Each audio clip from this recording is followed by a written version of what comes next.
ఓం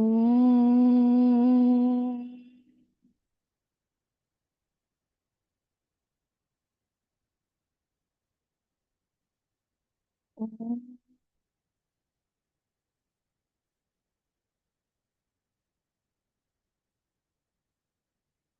ఓం సహనా భవతు సహనౌ భునక్తు సహ వీర్యం కరవావహై తేజస్వినావధీతమస్తు మా విద్విషావహై. ఓం శాంతి శాంతి శాంతి.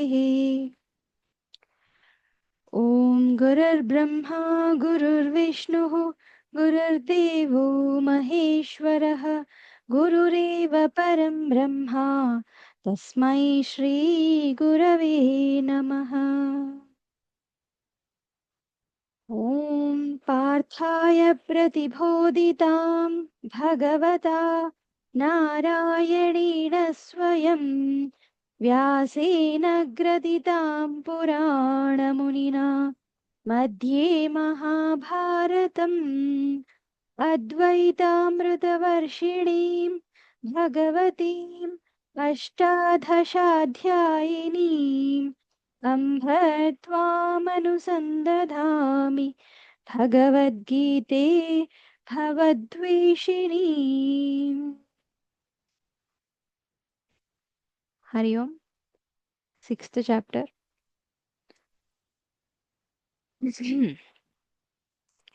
8th శ్లోక చూద్దాం. జ్ఞాన విజ్ఞాన తృప్తాత్మా కూటస్థో విజితేంద్రియః యుక్త ఇత్యుచ్యతే యోగి సమలోష్టాశ్మకాంచనః సుహృన్మిత్రార్యుదాసీన మధ్యస్థద్వేష్య బంధుషు సాధుష్వపి చ పాపేషు సమబుద్ధిర్విశిష్యతే.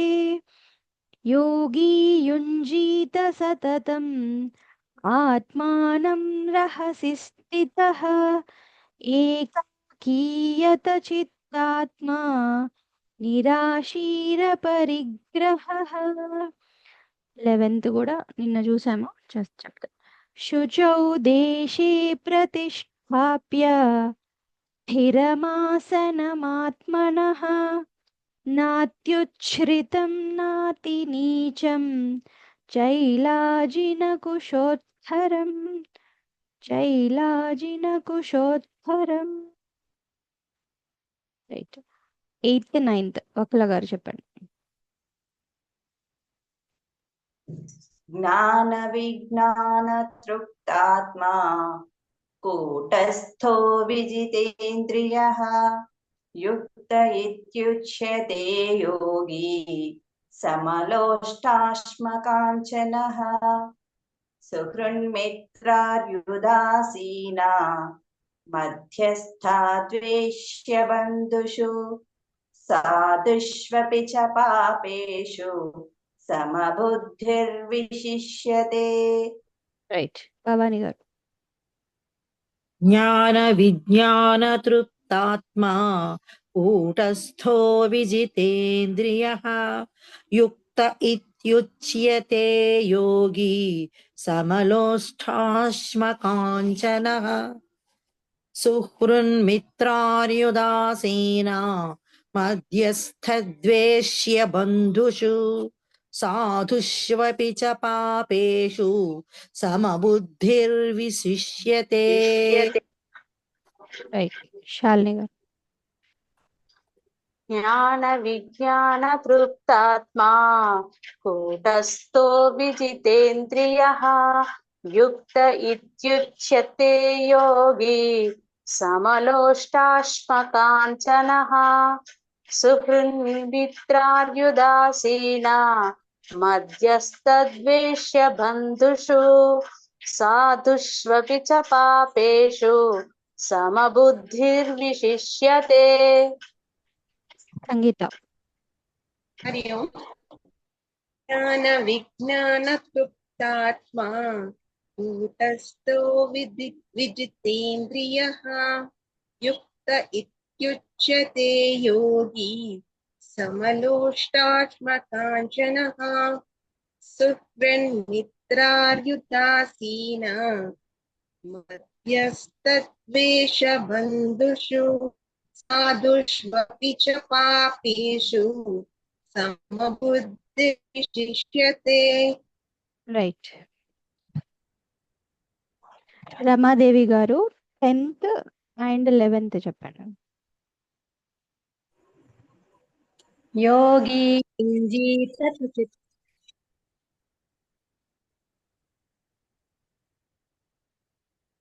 చెప్పండి. ఒక్క నిమిషం మేడం. योगी युञ्जीत सततम् आत्मानं रहसि स्थितः एकाकीयत चित्तात्मा निराशीरा परिग्रहः शुचौ देशे प्रतिष्ठाप्य स्थिरमासानमात्मनः नात्युच्छ्रितं नातिनीचं शैलाजिनकुशोत्तरम्. రైట్. పావని.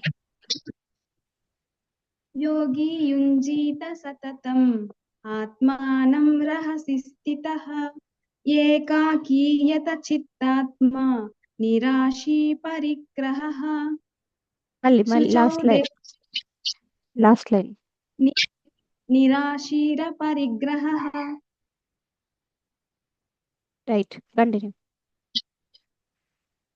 शुचौ देशे प्रतिष्ठाप्य स्थिरमासनमात्मनः नात्युच्छ्रितं नातिनीचं शैलाजिनकुशोत्तरम्. రైట్. రమాదేవి గారు.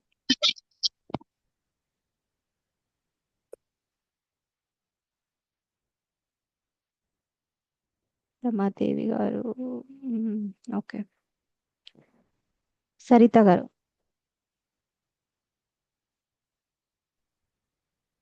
हरि ओम माताजी.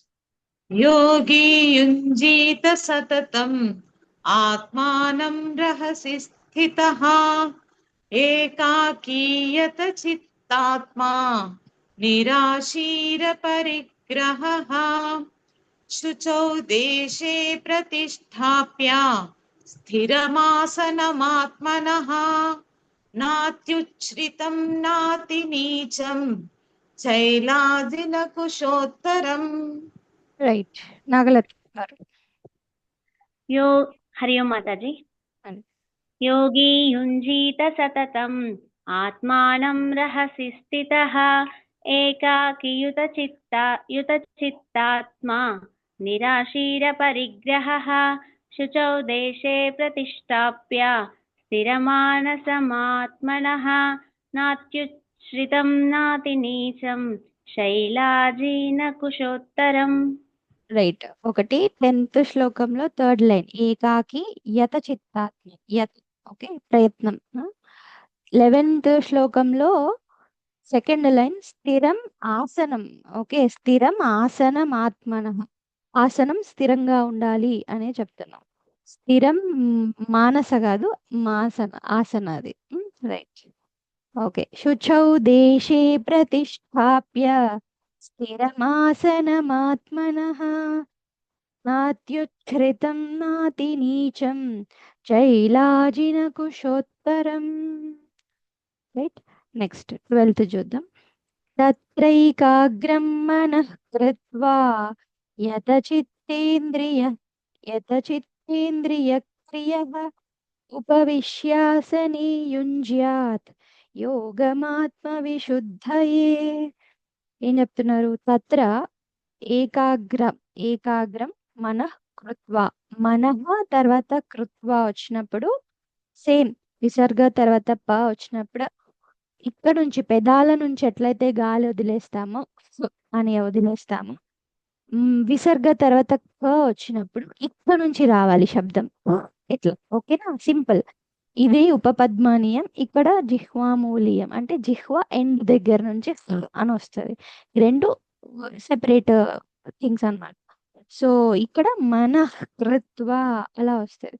అత్ర ఏకాగ్రం మనః కృత్వా యత చిత్త ఇంద్రియ క్రియ కలిపేస్తే యత చిత్త ఇంద్రియ क्रियः థర్డ్ లైన్ ఉపవిశ్యాసనే యుంజ్యాత్ జాకి యావత్తు యుంజ్యాత్ లాస్ట్ లైన్ యోగం ఆత్మ విశుద్ధయే సెకండ్ వస్తుంది యోగమాత్మ విశుద్ధయే అట్లా రైట్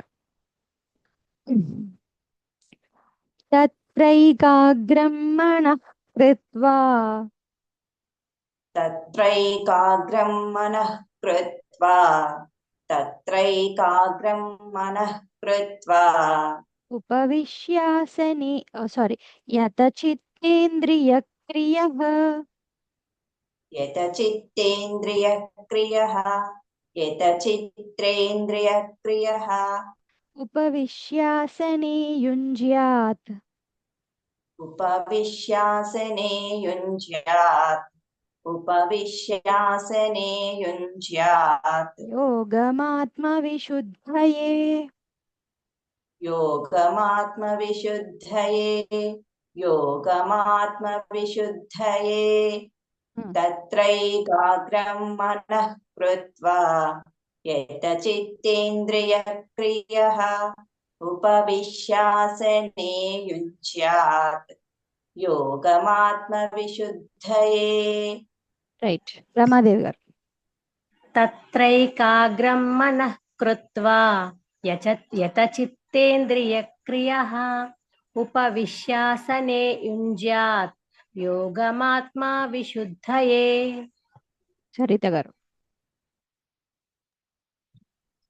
तत्रैकाग्रं मनः कृत्वा यतचित्तेन्द्रियक्रियः उपविश्यासने युञ्ज्यात् योगमात्मविशुद्धये రైట్ రమాదేవి గంగిశెట్టి గారు అమ్మ అన్మ్యూట్ చేసుకొస్తుందా చూడండి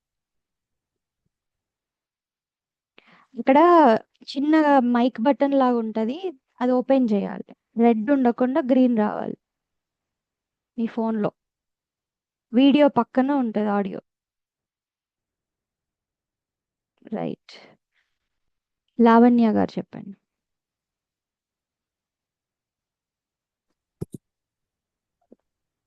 जय शिक्षा में तत्रैकाग्रं मनः कृत्वा यतचित्तेन्द्रियक्रियः उपविश्यासने युञ्जात् योगमात्मविशुद्धये రైట్ సుమ గారు तत्रैकाग्रं मनः कृत्वा यतचित्तेन्द्रियक्रियः उपविश्वासने युञ्ज्यात् योगमात्मा विशुद्धये యోగమాత్మ అంటున్నారు ఆ తాకి దీర్ఘం లేదు యోగమాత్మ విశుద్ధయే అట్లా సంతోషి గారు तत्रैकाग्रं मनः कृत्वा यतचित्तेन्द्रियक्रियः उपविश्यासने युञ्जात् योगमात्मा विशुद्धये నీలిమ గారు तत्रैकाग्रं मनः कृत्वा यतचित्तेन्द्रियक्रियः उपविश्यासने युञ्ज्यात् योगमात्मविशुद्धये రైట్ నెక్స్ట్ 13th శ్లోకంకి వెళ్దాం సమం కాయ శిరో గ్రీవం ధారయన్నచలం స్థిరః సంప్రేక్ష్య నాసికాగ్రం స్వం దిశశ్చానవలోకయన్ సమం కాయః శిర గ్రీవం ఓకే శరీరం తల గ్రీవం అంటే మెడ ఓకే సమంగా అంటే స్ట్రైట్ లైన్ లో ఉండేలాగా కూర్చోవాలి ధ్యాన ఆసనం గురించి చెప్తున్నారు కాబట్టి ఓకే సమం కాయ శిరో గ్రీవం అన్ని నార్మల్ సింపుల్ లెటర్స్ ఏ ఉన్నాయి ఓకే ధారయన్న సెకండ్ ధారయన్న చలం స్థిర ధారయన్ అచలం ఓకే కదలకుండా అచలం స్థిర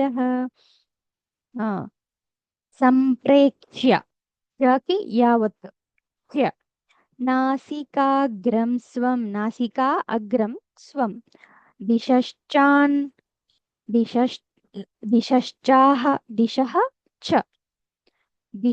చ దిక్కులు ఓకే చ అనవలోకయన్ అనవలోకయన్ దిశశ్చానవలోకయన్. Right, okay.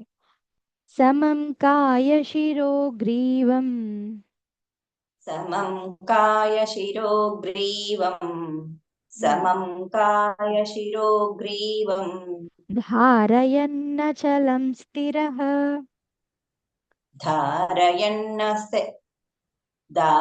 ధారయన్నచలం స్థిరః ధారయన్నచలం స్థిరః సంప్రేక్ష్య నాసికాగ్రం స్వం సంప్రేక్ష్య నాసికాగ్రం స్వం సంప్రేక్ష్య నాసికాగ్రం స్వం దిశశ్చానవలోకయన్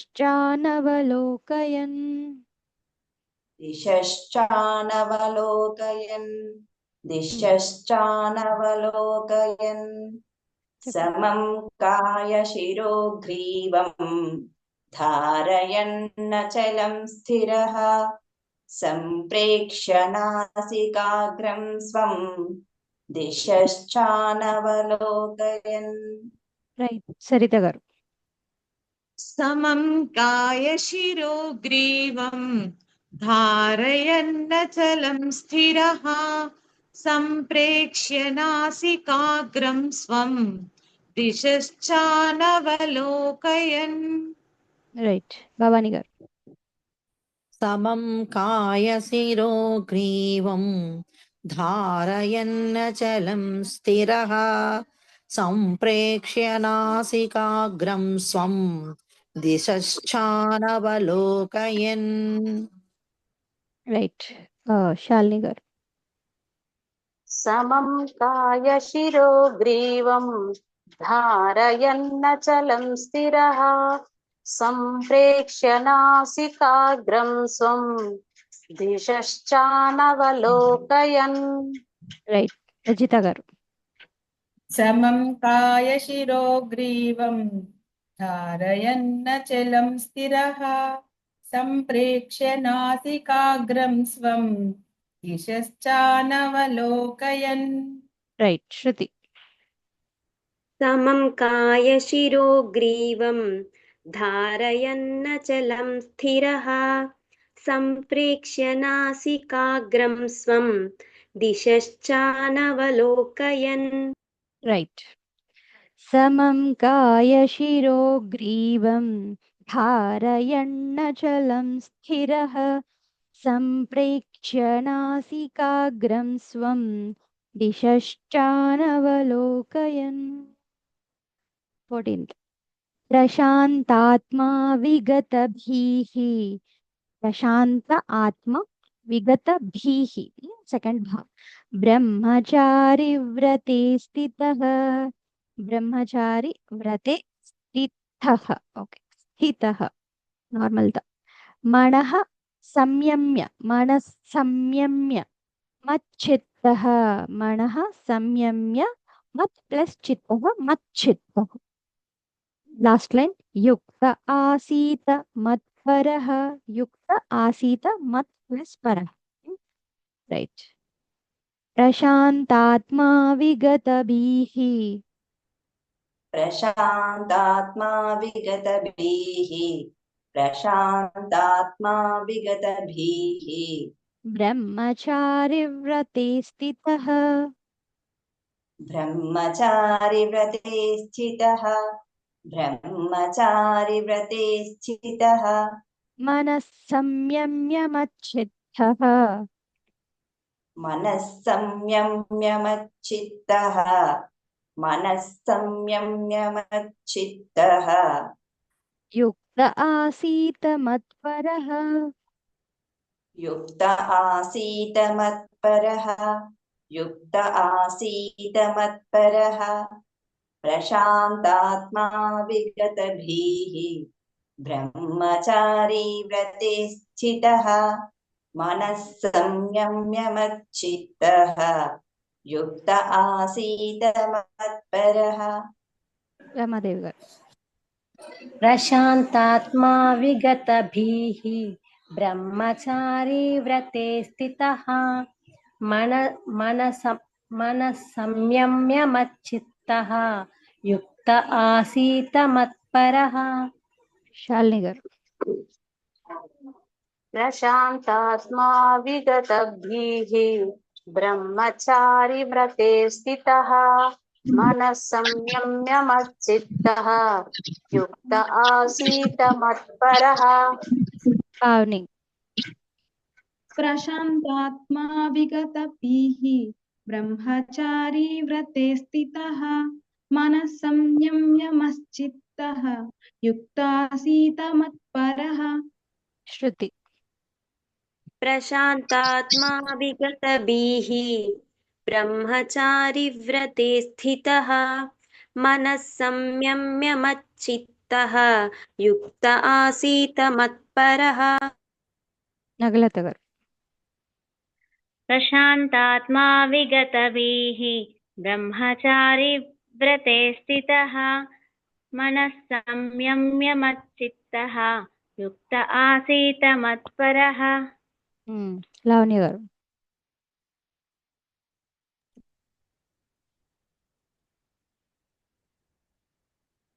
प्रशान्तात्मा विगतभिर् ब्रह्मचारि व्रते स्थितः मनः संयम्य मच्चितः युक्त आसीत मत्परः థర్డ్ లైన్ మచ్చిత్తః. మచ్చిత్తః రైట్. అంటే తో ఉంది కదా మేడం ఇక్కడ మచ్చితో. మీరు బుక్ లో చూస్తున్నారు కదా, ఆ బుక్స్ లలో రెండు లైన్సే ఉంటాయి కాబట్టి అవి అక్షరాన్ని విడదీసి పెట్టారు. ఇప్పుడు నేను ఇక్కడ స్క్రీన్ లో మీకు చూపిస్తుంది 4 పాదాలు, అవి 2 పాదాల్లోనే మీకు మొత్తం శ్లోకం ఉంటుంది. శ్లోకం విడదీయకుండా ఒకే లైన్ లో వెళ్ళిపోతుంది. సో సంధి విడదీసినప్పుడు 4 పాదాలు చేసి ఈ విధంగా నేర్చుకుంటున్నాం. నేర్చుకోవడానికి ఇది బెస్ట్. మొత్తం పారాయణం ఫాస్ట్ గా చేసినప్పుడు కలిపేసి వెళ్ళిపోతుంటాం. సో మచ్చిత్తః విడదీసి చెప్పడం. ఓకే, సో అందుకే నేను ఈ స్క్రీన్ లో ఇది ఫాలో అవ్వమని చెప్తున్నాను. అది okay okay madam. Okay madam ఒక్క రిక్వెస్ట్ మేడం. చెప్పండి మేడం. నా ఒక్కసారి మీనింగ్ చెప్తే బాగుంటది మేడం. అదే అమ్మా, మీరు రీసెంట్ గా జాయిన్ అయ్యారు కాబట్టి మీనింగ్ సెపరేట్ క్లాస్ ఉంటుంది. ఇది ఓన్లీ చాంటింగ్ క్లాసే, మీనింగ్ క్లాసెస్ సెపరేట్ గా ఉంటాయి.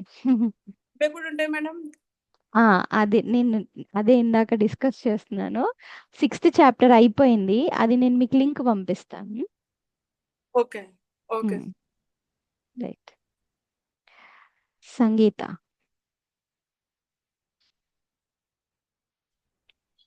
प्रशान्तात्मा विगतभिः ब्रह्मचारि व्रते स्थितः मनः संयममच्चित्तः युक्त आसीत मत्परः నీలిమగా.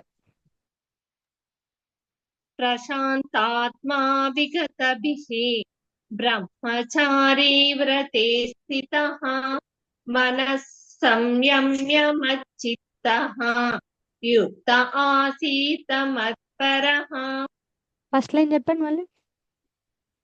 प्रशान्तात्मा विगतभिः బీహి సెకండ్ బీకి దీర్ఘం.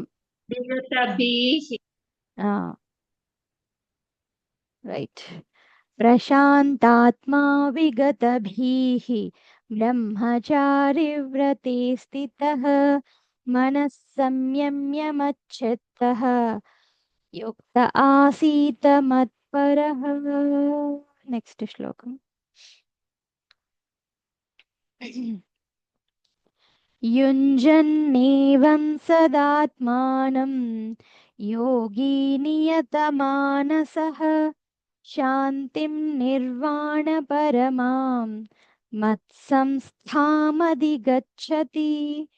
యుంజన్ ఏవం. ఓకే, సదా ఆత్మానం యోగి నియతమానసః, మనస్సుని కంట్రోల్ చేసుకోండి, నియమించుకోండి. శాంతిం నిర్వాణ పరమాం, నిర్వాణ నీ నార్మల్ నిర్వాణ శాంతిం నిర్వాణ పరమాం మత్ సంస్థాం తి గచ్చతి. సెకండ్ థావతు, సెకండ్ ఛావతు, సెకండ్ ధా, 3కి ఒత్తి పలక. రైట్. యుంజన్నేవం సదాత్మానం युञ्जन्नेवं सदात्मानं యోగి युञ्जन् युञ्जन्नेवं सदात्मानं యోగి నియతమానసః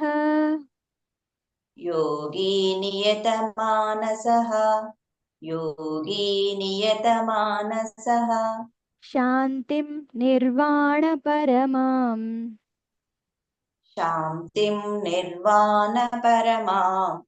शान्तिं निर्वाणपरमां మత్సంస్థామధిగచ్చతి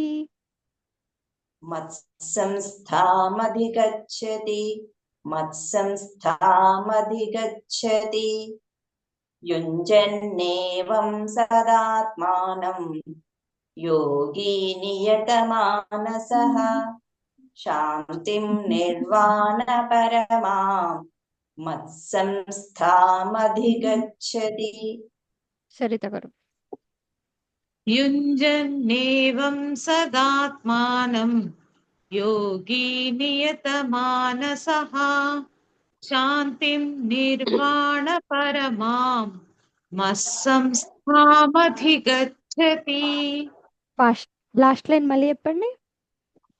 మత్సంస్థామధిగచ్చతి. రైట్. మత్ సంస్థ. శాలిని గారు. युञ्जन्नेवं सदात्मानं योगी नियतमानसः शान्तिं निर्वाणपरमां मत्संस्थामधिगच्छति. భవాని గారు. युञ्जन्नेवं सदात्मानं योगी नियतमानसः शान्तिं निर्वाणपरमां मत्संस्थामधिगच्छति. సుమ గారు. युञ्जन्नेवं सदात्मानं योगी नियतमानसः शान्तिं निर्वाणपरमां मत्संस्थामधिगच्छति. సంతోషి గారు. युञ्जन्नेवं सदात्मानं योगी नियतमानसः शान्तिं निर्वाणपरमां मत्संस्थामधिगच्छति. లలిత గారు. हरि ओम माताजी. युञ्जन्नेवं सदात्मानं योगी नियतमानसः शान्तिं निर्वाणपरमां मत्संस्थामधिगच्छति. పావని. युञ्जन्नेवं सदात्मानं योगी नियतमानसः शान्तिं निर्वाणपरमां मत्संस्थामधिगच्छति. రైట్. నెక్స్ట్ శ్లోకం. నాత్యశ్నతస్తు యోగోస్థి. నా అతి అశ్నతస్తు. అశ్నః. అశ్నః అంటే ఆకలి. నా అతి అశ్నతః. నాత్యశ్నతస్తు యోగోస్తి. అతి అశ్నతః నాస్తి యోగః అస్తి. నచైకాంతమనశ్నతః. ఏకాంతం అనే అక్షరం మీకు హైలైట్ అవ్వాలి. మొత్తం లైన్ ఎట్లున్నా అందులో మెయిన్ వర్డ్స్ మీకు హైలైట్ అవుతా ఉండాలి. మిగతా చ, న, ఏవ అవన్నీ ప్రిపోజిషన్స్ యాడ్ అవుతా ఉంటాయి. ఓకే. న చ ఏకాంతః ఏకాంతం అనశ్నతః. ఏకాంతం చైకాంత ఉంది కదా, అట్లా కాదు. నా చ ఏకాంతం అనశ్నతః. అనశ్నతః అంటే తిననివాడు. అశ్నతః తినేవాడు, బాగా తినేవాడు. Third line. నా చ అతి స్వప్నశీలస్య. అతి స్వప్నశీలస్య ఎక్కువగా నిద్రలో ఉండేవాడు. జాగ్రత్తః నైవ నా ఏవ. అది జాగ్రత్తః నా ఏవ చ అర్జున. నాత్యశ్నతస్తు యోగోస్తి నచైకాంతమనశ్నతః. न चाति स्वप्नशीलस्य जाग्रतो नैव चार्जुन नात्यश्नतस्तु योगोऽस्ति नात्यश्नतस्तु योगोऽस्ति नात्यश्नतस्तु योगोऽस्ति न चैकान्तमनश्नतः न चैकान्तमनश्नतः न चैकान्तमनश्नतः न चाति स्वप्नशीलस्य न चाति स्वप्नशीलस्य न चाति स्वप्नशीलस्य जाग्रतो नैव चार्जुन जाग्रतो नैव चार्जुन जाग्रतो नैव चार्जुन नात्यश्नतस्तु योगोऽस्ति न चैकान्तमनश्नतः न चाति स्वप्नशीलस्य जाग्रतो नैव चार्जुन रमादेवी గారు नात्यश्नतस्तु योगोऽस्ति न चैकान्तमनश्नतः न चाति स्वप्नशीलस्य जाग्रतो नैव चार्जुन శృతి नात्यश्नतस्तु योगोऽस्ति न चैकान्तमनश्नतः न चाति स्वप्नशीलस्य जाग्रतो नैव चार्जुन నీలిమ గారు नात्यश्नतस्तु योगोऽस्ति न चैकान्तमनश्नतः न चाति स्वप्नशीलस्य जाग्रतो नैव चार्जुन రజిత గారు नात्यश्नतस्तु योगोऽस्ति न चैकान्तमनश्नतः न चाति स्वप्नशीलस्य जाग्रतो नैव चार्जुन సంతోషి గారు नात्यश्नतस्तु योगोऽस्ति न चैकान्तमनश्नतः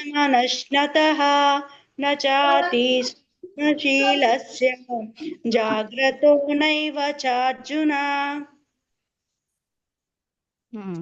సంగీత नात्यश्नतस्तु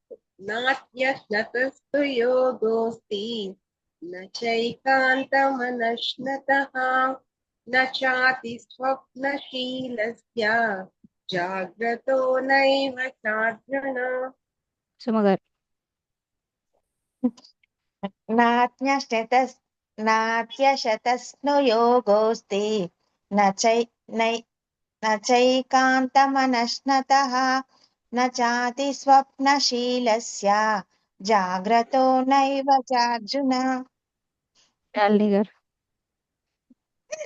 नात्यश्नतस्तु योगोऽस्ति न चैकान्तमनश्नतः न चाति स्वप्नशीलस्य जाग्रतो नैव चार्जुन రైట్ ఎవరు ఎట్లా చెప్పినా గానీ సుమ గారు ఎంజాయ్ చేసుకుంటూ చెప్తారు తప్పులో ఒప్పులో ఏదో ఒకటి చెప్పినా లేదా శ్లోకం ముగిచ్చేసానా లేదా అంతే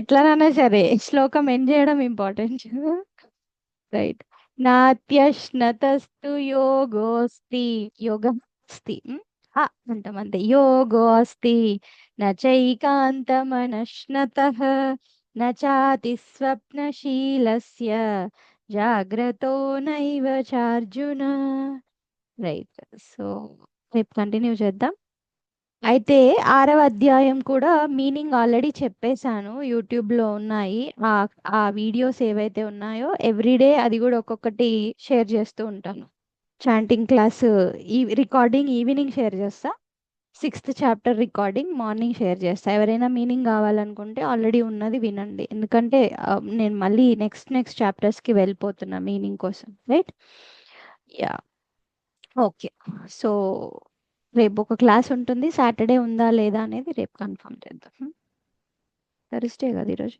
రైట్ ఓం శాంతి శాంతి శాంతి హరి ఓం శ్రీ గురుభ్యో నమః హరి ఓం రేపు ఉంటుంది 7కి రైట్